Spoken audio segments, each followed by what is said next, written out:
Hello student, स्वागत है आप सभी का अल्ट्रा फास्ट के एक नए सीरीज में। और आपको पता होगा कि कल हम लोगों ने 10 या 12 मिनट में ही 40 क्वेश्चन कर लिए थे। और आज जो उसका बचा हुआ सेकंड पार्ट है, मतलब जो 40 क्वेश्चन और बचा है, उसको आज हम लोग कंप्लीट करने जा रहे हैं। तो नो फालतू बकवास, सीधे क्वेश्चन पे चलते हैं। 41 नंबर क्वेश्चन पे इसमें पूछा गया है, निम्नलिखित में से किससे रंध्र के छिद्र घिरे रहते हैं। पूछ रहा है स्टोमाटा का जो छिद्र होता है वो किससे घिरा होता है। इसमें पूछ रहा है क्यूटिकल से, गार्ड कोशिका से, वात रंध्रों से, और इनमें से कोई नहीं। आपको पता हो कि स्टोमाटा जो होता है दोनों तरफ से किससे घिरा होता है? गार्ड सेल से। गार्ड सेल से किससे घिरा होता है? दोनों तरफ से। अगला क्वेश्चन बहुत इजी क्वेश्चन था, कोई नहीं। कौन सी गैस श्वसन क्रिया में मुक्त होती है? मतलब ये पूछ रहा है कि जब हम सांस लेते हैं तो कौन सी गैस मुक्त होती है, मतलब कौन सी गैस हम लोग छोड़ते हैं। तो हम लोग ऑक्सीजन अंदर लेते हैं और कार्बन डाइऑक्साइड क्या करते हैं? बाहर छोड़ते हैं। तो ये ऑक्सीजन नहीं होगा, सल्फर डाइऑक्साइड भी नहीं होगा, नाइट्रोजन डाइऑक्साइड भी नहीं होगा। बचा कौन? Carbon dioxide. मतलब कार्बन डाइऑक्साइड चौथा नंबर सही है। आगे बढ़ते हैं। 44 नंबर क्वेश्चन। ग्लूकोज के पूर्ण ऑक्सीकरण से क्या मुक्त होता है? केवल CO2, केवल ऊर्जा, केवल H2O, और इन सब। ये बढ़िया क्वेश्चन है, थोड़ा सा लिख के समझाता हूँ। देखो, जो ग्लूकोज होता है मतलब C6H12O6, इसका जब ऑक्सीकरण होता है, मतलब ऑक्सीजन के संपर्क में ये आता है। जब ऑक्सीकरण होता है ये बनता है 6CO2 प्लस 6H2O। साथ में क्या बनता है? ऊर्जा बनता है। ठीक है, साथ में क्या बनता है? ऊर्जा। मतलब इसमें कार्बन डाइऑक्साइड भी बन रहा है, जल भी बन रहा है, और क्या बन रहा है? ऊर्जा भी बन रहा है। मतलब A, B और C तीनों बन रहा है। इसका मतलब इसका चौथा नंबर ऑप्शन क्या है? सही है। चलिए आगे बढ़ते हैं। 45 नंबर क्वेश्चन। कोशिका झिल्ली किस प्रकार की झिल्ली है? देखो, कोशिका झिल्ली किस प्रकार की झिल्ली है? पारगम्य, अपारगम्य, अर्धपारगम्य, और इनमें से कोई नहीं। जो हमारे सेल की कोशिका होती है ना, उसकी जो कोशिका झिल्ली होती है वो अर्धपारगम्य होती है, याद रखना। क्या होती है? अर्धपारगम्य। आगे बढ़ते हैं। 46 नंबर। एटीपी का फुल फॉर्म क्या होता है? ये पूछ रहा है एटीपी का विस्तारित रूप क्या होता है, मतलब एटीपी का फुल फॉर्म। ये जान लो कि एटीपी जो होता है उसका फुल फॉर्म होता है, यहाँ पे लिख भी दे रहे हैं, एटीपी। एटीपी का फुल फॉर्म होता है adenosine try adenosine try phosphate. नाम क्या है? Adenosine try phosphate. मतलब इसमें कौन सा ऑप्शन आपको सही लग रहा है? एडिनोसिन थाई फॉस्फेट नहीं है, adenosine try phosphate, adenosine try phosphate, adenine thymine diphosphate. मतलब सी नंबर इसका आंसर सही है। मतलब एडिनोसिन ट्राई फॉस्फेट। एटीपी का फुल फॉर्म होता है, याद रखिएगा, हर बार पूछता है, हो सकता है इस बार भी पूछ दे। ठीक है, अगला क्वेश्चन 47। स्टार्च की उपस्थिति की जांच के लिए किस विलयन का उपयोग किया जाता है? आयोडीन का, सैफरनीन का, यूसिन का, मेथिनिन ब्लू का। याद रखो, आयोडीन की जांच के लिए हम लोग स्टार्च की जांच के लिए आयोडीन विलयन का उपयोग किया जाता है। आयोडीन है कि नहीं है उससे स्टार्च पता चल जाए, मतलब स्टार्च के जांच के लिए आयोडीन सोल्यूशन लिया जाता है। अगला क्वेश्चन। प्रकाश संश्लेषण की दर निम्न में से किन कारकों पर निर्भर करती है? प्रकाश के गुण पर, प्रकाश की मात्रा पर, ए और बी दोनों, और इनमें से कोई नहीं। आपको नहीं पता है तो बता दे, प्रकाश के गुण और प्रकाश की मात्रा दोनों पर निर्भर करती है। ज्यादा प्रकाश होगा तो ज्यादा प्रकाश संश्लेषण होगा, या फिर उसकी मात्रा अधिक होगी तभी भी प्रकाश संश्लेषण क्या होगा? ज्यादा होगा। आगे बढ़ते हैं।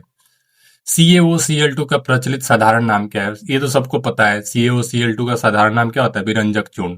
विरंजक चूर्ण है ये। अगला क्वेश्चन। आयोडीन युक्त नमक है NaCl plus KiO3, NaCl plus Ki, ए और बी दोनों, और इनमें से कोई नहीं।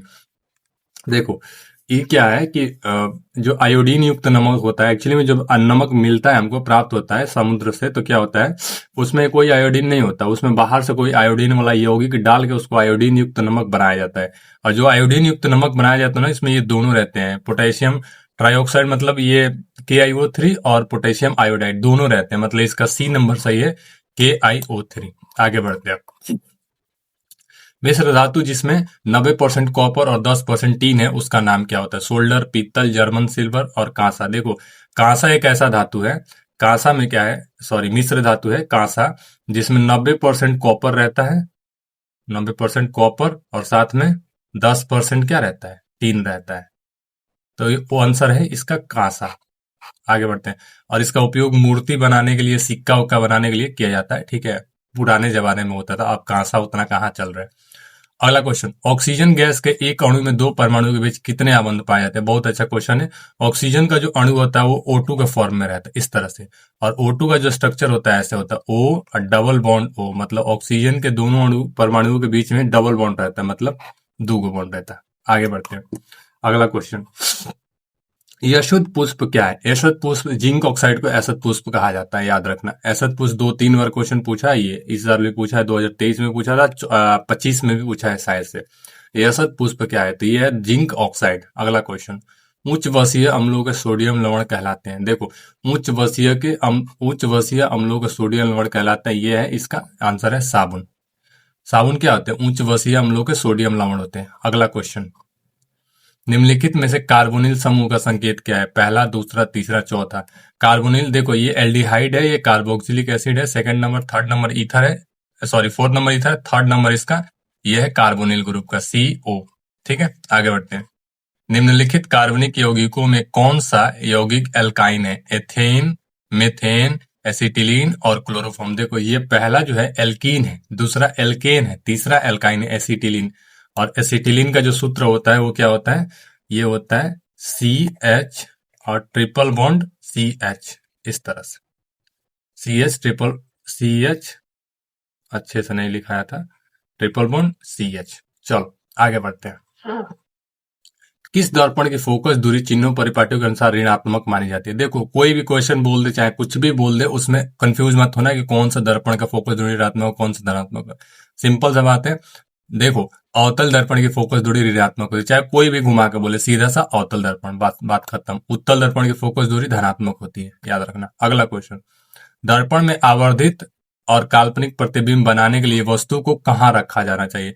अवतल दर्पण में अगर आवर्धित और काल्पनिक प्रतिबिंब बनाना है तो उसको क्या करना है? फोकस और ध्रुव के बीच में रखा जाता है, ठीक है ना, फोकस और ध्रुव के बीच में। इसका मतलब पहला आंसर इसका सही है। आगे बढ़ते हैं, प्रकाश के अपवर्तन कितने नियम है? ये भी कोई क्वेश्चन है? प्रकाश के अपवर्तन के 2 नियम है। आगे बढ़ते हैं, किसी माध्यम के अपवर्तनांक का मान क्या होता है? ये भी कोई क्वेश्चन है, साइन आई बटा साई आर, ठीक है ना, साइन आई बटा साइन आर।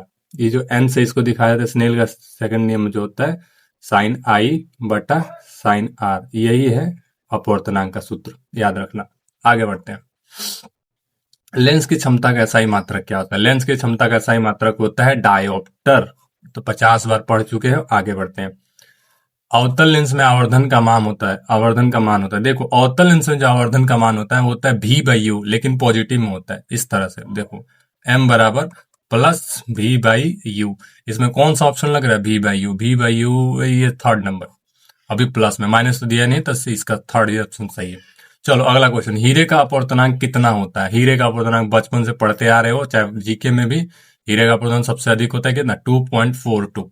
आगे बढ़ते हैं, एक प्रिज्म कितने सतहों से घिरा होता है? देखो प्रिज्म का स्ट्रक्चर जो है 2 तरह से निर्भर करता है। अगर यहाँ पे तिकोना प्रिज्म पूछा है इस तरह से, ये वाला प्रिज्म अगर पूछ रहा है हमसे, इसमें कितने सतह तुमको दिखाई दे रहा है? इसमें होंगे 5 सतह, एक ये, एक ये, एक ये, ठीक है ना, 3, और एक सामने और एक पीछे, मतलब 5 सतह होते हैं इसमें। इसका मतलब इसका चौथा नंबर ऑप्शन सही है, 5। आगे बढ़ते हैं, पोटेशियम की परमाणु संख्या 19 है, तो इसकी संयोजकता कितनी होगी? देखो पोटेशियम की परमाणु संख्या 19 है, तो 19 का अगर हम लोग लिखने जाएं, मतलब इलेक्ट्रॉनिक विन्यास, तो ये होगा 2, 8, 10, फिर 8, 18, फिर 1।